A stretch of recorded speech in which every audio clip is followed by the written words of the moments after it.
बच्चों, आज जो है हम चैप्टर नंबर 3 के न्यूमेरिकल कंटिन्यू करते हैं। तुम लोग याद होगा जो सबसे पहले हमने वीडियो अपलोड करी थी, चैप्टर नंबर 3 ही मैंने शुरू करवाया था तकरीबन एक हफ्ते पहले। तो उसके अंदर हम इक्वेशन ऑफ मोशन के न्यूमेरिकल कर रहे थे। इक्वेशन ऑफ मोशन के हमने ना 2 न्यूमेरिकल करे थे। क्वेश्चन नंबर 1 किया तो एक ही था, लेकिन बिल्कुल क्वेश्चन नंबर 2 वैसी था।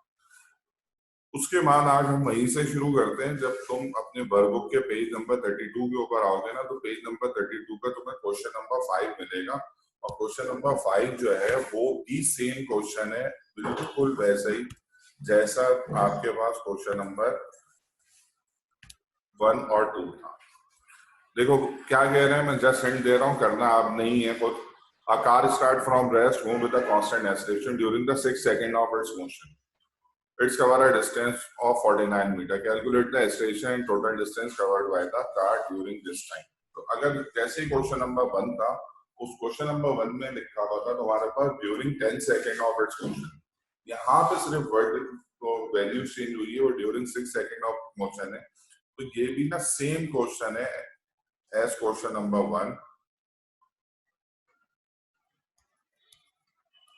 और इसके अंदर तुम क्या करोगे कि ये जो during 6 second of its motion है जो 49 मीटर है, इसका मतलब ये है कि S6 माइनस S5, क्योंकि एक कम वाले को माइनस करते हैं, दैट इज 49 मीटर। हमारे बुक की एग्जाम्पल भी इसी तरह के न्यूमेरिकल की है। तो ये हमारे पास ना 3 न्यूमेरिकल हो गए। क्वेश्चन नंबर 1 मैंने करवाया था, उन्होंने कहा था during 10 second of its motion, तो हमने क्या किया था, S10 में से S9 माइनस किया था। फिर ये आ गया ड्यूरिंग 6 सेकंड ऑफ मोशन। तो ड्यूरिंग 6 सेकंड ऑफ मोशन का मतलब है S6 में से S5 माइनस करोगे तो 49 मीटर है, बाकी वो न्यूमेरिकल एज इट इज रहेगा। मैं एक चीज रिमाइंड करवा दूं कि S6 का मतलब है कि इस वक्त टाइम जो है वो 6 सेकंड है, और S5 का मतलब है उस इक्वेशन में टाइम जो है उस वक्त 5 सेकंड रखो। अगर कहा गया है कि S10 तो टाइम 10 सेकेंड, अगर S9 का है तो टाइम 9 सेकेंड। ठीक हो गई बात, इसको तुम लोग करना। इसके बाद ना बिल्कुल ऐसे ही न्यूमेरिकल है, लेकिन जो लास्ट ईयर हमारे पास 2019 के रेगुलर में आया हुआ है, क्वेश्चन नंबर 4 है वो। इस न्यूमेरिकल और इस तरह के न्यूमेरिकल में उस न्यूमेरिकल में जरा सा फर्क है। देखो क्वेश्चन नंबर 5 के अंदर ना विद कांस्टेंट एक्सेलरेशन का वर्ड इस्तेमाल किया है। जितने भी है पहला, दूसरा और 5वां न्यूमेरिकल है उसमें वर्ड कांस्टेंट एक्सेलरेशन की वैल्यू गिवन नहीं। तो पहले हम ए निकालते हैं, फिर हम एस निकालते थे। ये जो क्वेश्चन नंबर 4 है, अब जरा क्वेश्चन नंबर 4 की तरफ आ जाओ। तो क्वेश्चन नंबर 4 के अंदर हमारे पास लिखा हुआ है, जरा देखो, a body start from rest, move with a constant acceleration of 10 metre per second. इस बार इन्होंने एक्सेलरेशन की वैल्यू दी हुई है और ये कह रहे हैं how much distance will travel in the 4th second of its motion. 4th second का मतलब है चौथे सेकंड में, 4 सेकंड में नहीं। ये साउंड तो उसी तरह का करता है न्यूमेरिकल, लेकिन इसके अंदर ना थोड़ी सी तब्दीली है। और वो थोड़ी सी तब्दीली क्या है, जरा उसकी डायग्राम देख लो इधर। मैं डायग्राम से तुम्हें समझाऊं, जैसे क्वेश्चन नंबर 1 में इसी तरह की डायग्राम बनी थी। देखो ये एक डिस्टेंस है यहां से लेके यहां तक, इस डिस्टेंस को 4 सेकंड लगे। S4 का मतलब है टोटल टाइम लगा 4 सेकंड, चौथा सेकंड नहीं, 4 सेकंड। इसी तरह अगर यहां पे मैं इसको यूं मार्क करूं कि ये पहला सेकंड, ये दूसरे सेकंड का डिस्टेंस, ये तीसरे सेकंड का डिस्टेंस, और यहां से लेके ये डिस्टेंस जो है ये कहलाएगा चौथे सेकंड का डिस्टेंस। तुम इसे चौथे सेकंड का डिस्टेंस कह सकते हो, ये कहलाएगा 4th सेकंड। क्या कहलाएगा? 4th। दो अलग अलग मतलब है। 4th सेकंड का मतलब है 4 सेकंड तक, और 4th सेकंड का मतलब है सिर्फ चौथे सेकंड। अगर इसको यहाँ गौर से देखो तो यहां से लेके यहां तक के डिस्टेंस को मैं S3 कह सकता हूं। S3 का मतलब है कि इस वक्त टाइम 3 सेकंड है। ठीक हो गई बात? अच्छा, अब जरा तवज्जो देना है। बात क्या हो रही है, जितने क्वेश्चन नंबर 1 था, 2 था या 5 था, उसके अंदर ये वाला डिस्टेंस गिवन था जो आखिरी सेकंड का था। इस बार यही डिस्टेंस हमें मालूम करने को है, तो लिहाजा अब जरा गौर से समझना कि न्यूमेरिकल का तरीकेकार वही है। पहले क्या करते थे, पहले ये करते थे कि आखिरी सेकंड का डिस्टेंस देते थे, एक्सेलरेशन नहीं देते थे। तो जो क्वेश्चन नंबर 1 वर्कबुक की, क्वेश्चन नंबर 2 और क्वेश्चन नंबर 5 में, इस बार इन्होंने क्या किया है कि आखिरी सेकंड का डिस्टेंस नहीं दिया लेकिन एक्सेलरेशन दे। तो तरीकेकार अमेरिकन का वही है, सिर्फ क्या हुआ, डाटा के अंदर तरह तब्दीली आई। अब इसका देखो सोल्यूशन किस तरह होगा। डाटा हमारे पास आया है, डाटा क्या क्या आया, uh body start from rest, सीधी सीधी बात है, समझ में आ गया कि इनिशियल वेलोसिटी क्या है, 0, move with a constant acceleration of 10 metre per second. Constant acceleration निकालना है और कांस्टेंट एक्सेलरेशन गिवन है 10 मीटर पर सेकंड स्क्वायर। क्या मालूम करना है हमें, ये चौथा डिस्टेंस दिस वन, और ये कैसे आएगा, ये आएगा S4 माइनस S3। इस बार ये गिवन नहीं है, ये मालूम करना है। देखो तुम पिछले न्यूमेरिकल्स में देखो, पहले में, दूसरे में, पांचवे में, उसमें ये फैक्टर तो गिवन होता था, ठीक है, लेकिन S4 minus S3 type factor given होता था, ए गिवन नहीं होता था। इस बार इन्होंने उल्टा कर, तो इसको हम ये कह सकते हैं कि जी ये वाला जो हमारे पास है, जो डिस्टेंस आएगा, इसको एहतियातन हम याद रखने के लिए कह देते हैं कि जी ये S मालूम कर रहे हैं 4th सेकंड। ये 4 और 4th में फर्क है, 4 का मतलब है 4 सेकंड और इसका मतलब है चौथा सेकंड। अब जरा गौर से देखते हैं इसके सोल्यूशन की तरफ, और वही सोल्यूशन का तरीकाकार है, कोई तब्दीली नहीं है। इसके सोल्यूशन के अंदर सबसे पहले मैं S4 निकालना हूं। क्या निकालना हूं, S4। S4 का मतलब है इस वक्त टाइम 4 सेकंड होगा।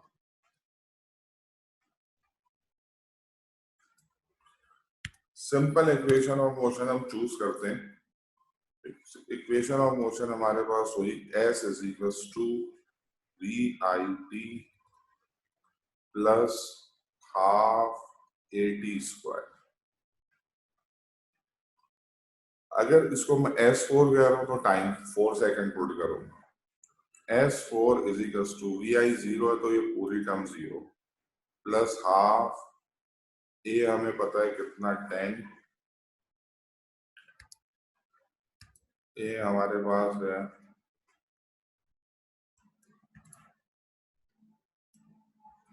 10, टी हमारे पास है 4 का स्क्वायर। ये 0 हो गया, ये 2 ने 10 को काटा तो 5, तो S4 is equals to 5 multiply by 4 का स्क्वायर 16, और ये जब तुम इसको मल्टीप्लाई करोगे तो S4 आ जाएगा 80 मीटर। यह आंसर नहीं है हमारा, क्योंकि हमें चौथे सेकंड की बात बतानी है, जिसे मैं S4 कह सकता हूं, जो किस तरह आएगा, S4 में से S3। अभी मैंने S4 मालूम किया, मुझे रिलेशन में S3 और मालूम करना है, और इस S3 को मालूम करने के बाद फिर हम जो गिवन है वो उसमें पुट करेंगे, हमारा आंसर आ जाएगा।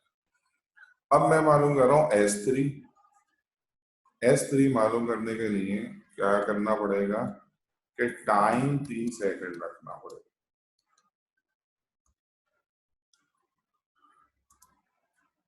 टाइम हमारे पास 3 सेकंड है, सेकंड को जरा उसका सी सही कर लेते हैं। टाइम 3 सेकंड, वही फॉर्मूला जो अभी हमने यूज किया है, S is equals to VIT plus half AT square. अब इसके साथ 3 लिख लेते हैं क्योंकि S3 है, 3 सेकंड। अगेन VI 0 प्लस हाफ, ए वही 10, अब टाइम 4 नहीं है, 3 है, 3 का स्क्वायर। ये 2 से 10 कैंसिल हुआ 5, ये वाला फैक्टर पूरा 0 हुआ। S3 is equals to 5 multiply by 3 का स्क्वायर 9 और S5 is equals to S3 is equals to 30 45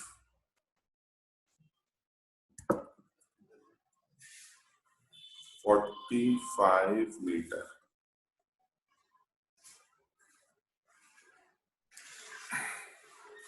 अब हमारे पास एज गिवन, हमें गिवन था, हमारा क्या गिवन था? गिवन था S4 माइनस S3 जो हमें मालूम करना है। तो S4 माइनस S3 जो 4 सेकंड की बात थी, तो S4 माइनस S3 जब हम पुट करेंगे, S4 क्या निकलेगा भाई? 80 माइनस 45। तो ये हमारे पास S, जिसको हम नाम दे दो 4 सेकंड कह सकते हो, या तुम यही कह दो कि S4 में से S3 जो माइनस हुआ वो आया 35 मीटर। ये हमारा answer, final answer. Same to same numericals हैं, वही लॉजिक्स है, सिर्फ फर्क है इस बार लास्ट सेकंड का डिस्टेंस नहीं दिया था और वो मालूम करवाया था और एक्सेलरेशन दे दी थी। तो ये लेटेस्ट था क्वेश्चन नंबर 4 2019 में। फेलियर वाला तुम लोग करोगे। अब आ जाओ, एक बुक का ही न्यूमेरिकल है जो पास पेपर में पूछा गया और इस टॉपिक का आखिरी न्यूमेरिकल है, और वो है क्वेश्चन नंबर 3। क्वेश्चन नंबर 3 आज के लेक्चर में ये करते हैं ताकि ये टॉपिक हमारा खत्म हो, फिर इसमें इस चैप्टर के दूसरे टॉपिक की तरफ आते हैं। ये कह रहे हैं, एक बहुत बड़ा सा सवाल है अपने एक्सप्लेनेशन के लिहाज से। लिखा हुआ है, a car is waiting at a traffic signal. एक गाड़ी रुकी हुई थी ट्रैफिक सिग्नल के ऊपर। रुकने का मतलब है कि वो इसकी इनिशियल वेलोसिटी 0 थी। And when it's turn green, जब सिग्नल ग्रीन हुआ, द कार स्टार्ट अहेड, और गाड़ी स्टार्ट हुई और आगे की तरफ बढ़ी with a constant acceleration of 3 metre per second per, और उसकी एक्सेलरेशन थी 3 मीटर पर सेकंड। एक बात खत्म हो गई। अब यहाँ से दूसरी बात शुरू। एट द सेम टाइम, बिल्कुल उसी वक्त, a bus traveling with a constant speed of 20 metre per second overtakes and passes the car। गाड़ी चल पड़ी और पीछे से एक बस चलती भी आ रही थी जिसकी रफ्तार कांस्टेंट थी, यानी 20 मीटर पर सेकंड। उसने गाड़ी को ओवरटेक कर दिया, पास कर दिया। जब गाड़ी वाले ने ये देखा तो यकीनन उसे ये बात पसंद नहीं आई, तो उसने क्या किया कि उसने आगे जाके कोशिश करी कि मैं इस बस को दोबारा ओवरटेक करूं। तो इसी वजह से ये सारी सवाल पूछा गया है। इसका पॉइंट देखो, ए, how far beyond starting point with the car overtakes the bus. जब गाड़ी ने बस को ओवरटेक किया तो कितना फासला कवर किया जहां से स्टार्ट हुई थी, और what will be the velocity of the car at that time, और उस वक्त गाड़ी की रफ्तार क्या थी जब उसने बस को ओवरटेक किया। देखो, पहले केस में बस ने कार को ओवरटेक किया, तो दूसरे केस के अंदर कार ने बस को ओवरटेक किया।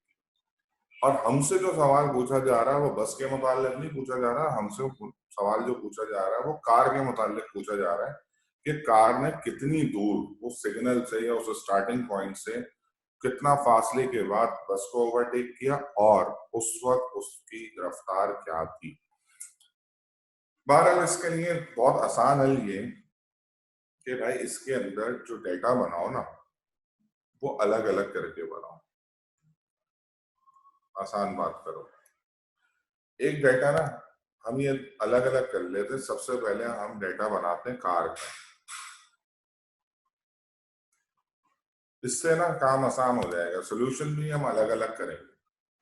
कार का डेटा बना है, a car is waiting at a traffic signal. जब वेटिंग का मतलब है रुकी हुई थी, तो कार की इनिशियल वेलोसिटी तो हो गई 0। It's turn green, the car start ahead with a constant acceleration of 3 metre per second square और गाड़ी की एक्सेलरेशन दी है 3 मीटर पर सेकंड स्क्वायर। अच्छा, उसके बाद बस की बात हो रही है और उसके बाद पूछा कार के ही बारे में पूछा जा रहा है, how for beyond it's starting point with the car overtakes the बस। इसका मतलब कार का फासला पूछा जा रहा है, दैट इज एस, और नंबर 1 और नंबर 2 हमारे पास क्या पूछा जा रहा है, या नंबर बी कह लो, what will the velocity of the car at that time, यानी उसकी फाइनल वेलोसिटी क्या हो। ये तो जनाब हो गया डेटा कार का। अब इसके अंदर ना एक डेटा बस का भी है। इसके अंदर जो बस का डेटा है वो बस का डेटा यहाँ नीचे लिख लो। अब बस की जगह बुक के अंदर एग्जाम्पल में मोटरसाइकिलिस्ट का वर्ड इस्तेमाल किया हुआ है, बात एक ही। बस में सिर्फ एक ही चीज गिवन है और वो है with constant velocity. Constant velocity का मतलब है कि v दिया हुआ है ना, इनिशियल है ना फाइनल है, सेम है, उसको हम v से रिप्रेजेंट करेंगे, that is 20 metre per second, that's all. अब हम आते हैं इसके सॉल्यूशन की तरफ। सॉल्यूशन को भी बाइफ्रिकेट करो, अलग अलग करोगे आसान हो जाएगा काम। इसके सॉल्यूशन में भी जो है ना, सबसे पहले सॉल्यूशन करते हैं हम कार का।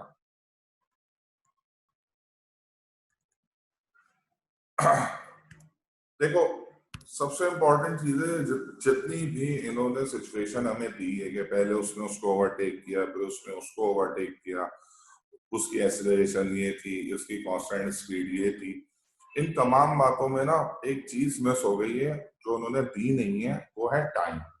जाहिर बात है, बस ने गाड़ी को ओवरटेक किया होगा तो टाइम लगा होगा, अगेन गाड़ी ने बस को ओवरटेक किया होगा तो टाइम लगा होगा। उस टाइम का इन्होंने जिक्र तो नहीं, वो गिवन तो नहीं किया, जिक्र किया है एट द सेम टाइम। सबसे पहले इस न्यूमेरिकल में हमें जो है ना, जो दुश्वारी होगी वो टाइम ही निकालना होगा, और जब टाइम निकल जाएगा तो ये मामला हमारे लिए आसान होगा। देखो, सबसे पहले हम इसके लिए जो फॉर्मूला इस्तेमाल करते हैं वो फॉर्मूला ये इस्तेमाल करते हैं कि S is equal to V I T plus half A T.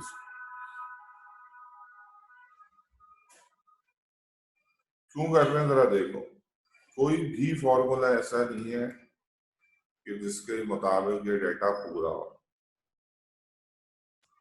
S तो मालूम करना है, एस तो दो ही फॉर्मूलों से मालूम कर सकते हो ना, S is equal to V I T plus half A T square.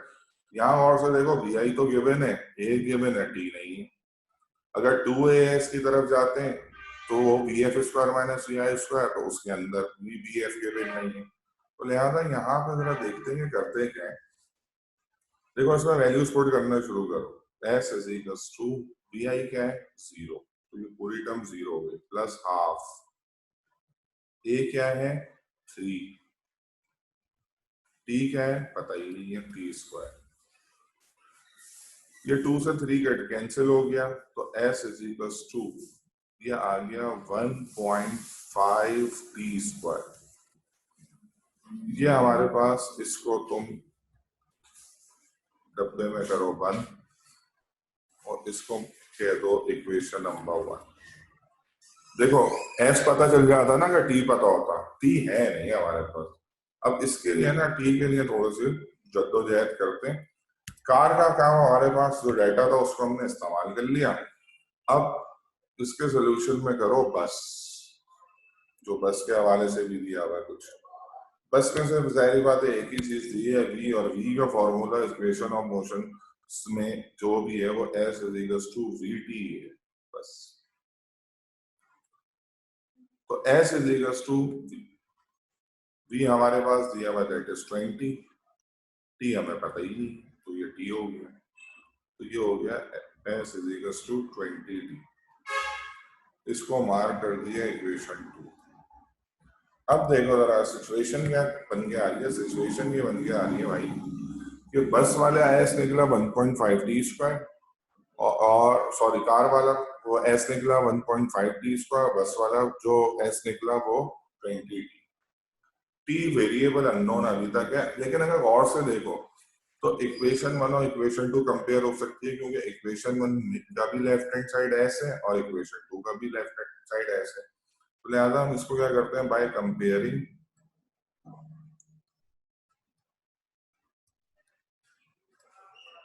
Equation 1 and 2, दोनों इक्वेशन को हम कंपेयर करते हैं। जब हम इसे दोनों इक्वेशन को कंपेयर करते हैं तो देखो क्या होता है। होता है ये कि जी 1.5 T square is equals to 20 T.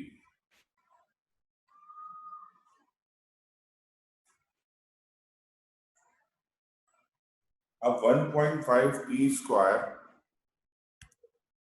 यहां देखो तो ये टी इस स्क्वायर से कैंसिल हुआ, ये 1.5 यहाँ जाके क्या हो गया, डिवाइड हो गया।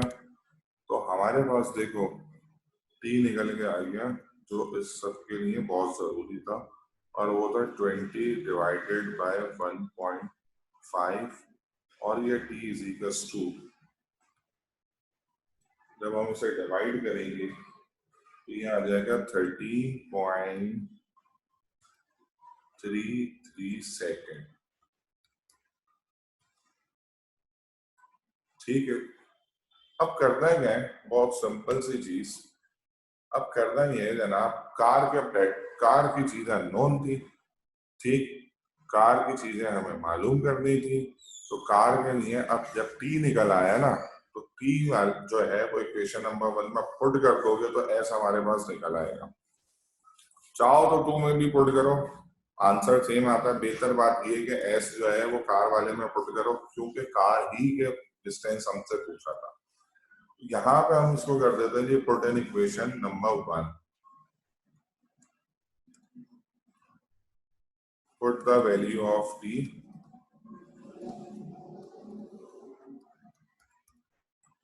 इन इक्वेशन 1। इक्वेशन 1 के अंदर जब टी की वैल्यू पुट करी तो इक्वेशन 1 हमारे पास थी S is equals to 1.5 T square, तो 1.5 मल्टीप्लाई बाई टी की वैल्यू क्या निकल आई 13.33 का होल स्क्वायर, तो एस इज इक्वल्स टू, अब इसके अंदर वैल्यू पुट करी तो ये स्क्वायर करो मल्टीप्लाई करो तो ये वैल्यू आ जाती है 266.65 मीटर।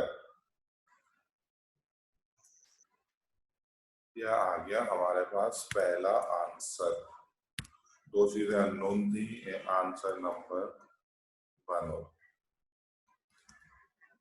अच्छा, अब आ जाओ दूसरी चीज क्या पूछ रहे हैं, वीएफ। वीएफ का बहुत सिंपल सा फॉर्मूला, अगेन कॉमन फॉर्मूला है, first equation of motion, VF is equals to V plus AT, and VF is equals to VI0। A हमारे पास गिवन है, that is 3 metre per second, और T देखो हमने निकाला क्योंकि दोनों पार्ट बगैर टी के सॉल्व नहीं हो सकते थे, और टी हमारे पास का निकल के आया था 13.33। 13.33 को जब मल्टीप्लाई करोगे तो round off almost exactly 40 metre per second आ जाएगा।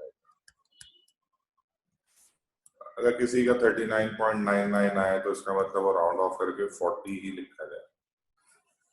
तो ये दोनों आंसर हमारे पास आ गए, ये आंसर नंबर 2 भी आ गया। इसकी प्रैक्टिस के लिए तुम बुक की एग्जाम्पल 3.1 और बुक का क्वेश्चन 2, ये सेम न्यूमेरिकल्स है, सेम थीम के ऊपर न्यूमेरिकल है, इन दोनों को प्रैक्टिस के तौर पर इस्तेमाल करना। तो लिहाजा आज हमारे पास चैप्टर नंबर 3 का एक पिछली वीडियो जो तकरीबन हफ्ता 10 दिन पहले की, वो आपके पास चैनल पे होगी, वो उसमें हमने क्वेश्चन नंबर 1 किया था, 2 बिल्कुल उस जैसा था। आज क्वेश्चन नंबर 5 वहीं से शुरू किया, 5 बिल्कुल वैसे था। मैंने आपको करवाया 4 न्यूमेरिकल और 3 न्यूमेरिकल, तो ये 5 न्यूमेरिकल हमारे पास इक्वेशन ऑफ मोशन के कंप्लीट हो गए।